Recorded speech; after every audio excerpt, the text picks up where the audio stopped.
ഇന്ന് എൻ്റെ ഒരു സ്പെഷ്യൽ ഡേ ആണ് കേട്ടോ. എൻ്റെ അമ്മയുടെ വീട് ഉദ്ഘാടനമാണ്. അതിന് വേണ്ടിയിട്ടുള്ള ഗിഫ്റ്റുകളൊക്കെ വാങ്ങിയിട്ടത് നമ്മൾ കൊണ്ടുപോകാണ്. ഇതാണ് നമ്മുടെ സ്പെഷ്യൽ ഗിഫ്റ്റ് കേട്ടോ. ആരാണ് അമ്മ എന്ന് കാണണ്ടേ? നമ്മുടെ സ്വന്തം അച്ചമ്മ തന്നെയാണ്. ആളെ ഒന്ന് സുന്ദരി കുട്ടപ്പിയാക്കി എടുത്തിട്ടുണ്ട് കേട്ടോ. കണ്ടാൽ തന്നെ തിരിച്ചറിയുന്നില്ലല്ലോ. ഭയങ്കര നാണമായിരുന്നു. പിന്നെ ഇതേ ഞാനൊന്ന് ഓലോ എടുത്തിട്ട് വീട് ഉദ്ഘാടനത്തിൻ്റെ ഭാഗമായിട്ട് 2 റക്അത്ത് നമസ്കാരമൊക്കെ കഴിഞ്ഞിട്ടുണ്ട് കേട്ടോ. അപ്പോൾ നമ്മുടെ വീട് കാണണ്ടേ, ഇത് ഇങ്ങനെ ആക്കി എടുത്തിട്ടുണ്ട്.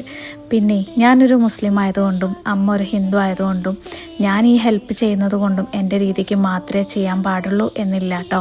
ഒരാളെ സന്തോഷിപ്പിക്കണമെങ്കിൽ അവരെ എല്ലാം മാനിച്ചുകൊണ്ട്, അവരെ വിശ്വാസത്തെയും മാനിച്ചുകൊണ്ട് അവരതേ രീതിക്ക് തന്നെ നമുക്ക് ചെയ്യാനായിട്ട് പറ്റും കേട്ടോ. അങ്ങനെ അമ്മനെയും കൂട്ടിയിട്ട് നേരെ അമ്പലത്തിലേക്കാണ് പോയത്. അവിടെ നിന്ന് തൊഴുത്ത്, അവിടെ കണ്ടവർക്കൊന്നും അമ്മനെ മനസ്സിലായിട്ടുണ്ടായിരുന്നില്ല കേട്ടോ. ആളാകെ മാറിപ്പോയിരിക്കല്ലേ. കുറേ നേരം അവിടെ നിന്ന് നമ്മൾ സംസാരമൊക്കെ കഴിഞ്ഞ് നേരെ വീട്ടിലേക്ക് വന്നു.